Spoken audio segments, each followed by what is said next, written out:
ਪੈਸਾ ਫਾਸਟ ਕਮਾਉਣਾ ਚਾਹੁੰਦੇ ਹੋ ਜਾਂ ਫਿਰ ਸੇਫ ਤਰੀਕੇ ਨਾਲ ਕਮਾਉਣਾ ਚਾਹੁੰਦੇ ਹੋ। ਸੋ ਮਾਰਕੀਟ ਦੇ ਵਿੱਚ ਸਾਡੇ ਕੋਲ ਦੋ ਆਪਸ਼ਨ ਨੇ, ਇੱਕ ਟ੍ਰੇਡਿੰਗ, ਦੂਜਾ ਕੀ ਹੈ ਇਨਵੈਸਟਮੈਂਟ।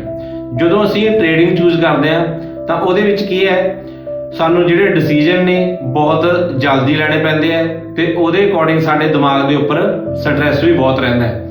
ਪਰ ਨਾਲ ਨਾਲ ਜਿਹੜੀ ਪੈਸੇ ਦੀ ਗਰੋਥ ਹੈ ਉਹ ਵੀ ਜਲਦੀ ਨਾਲ ਵੱਧਦੀ ਹੈ, ਪਰ ਨਾਲ ਨਾਲ ਉਹਦੇ ਰਿਸਕ ਵੀ ਉਨੇ ਹੀ ਵੱਧਦਾ ਤੁਰਿਆ ਜਾਂਦਾ ਹੈ।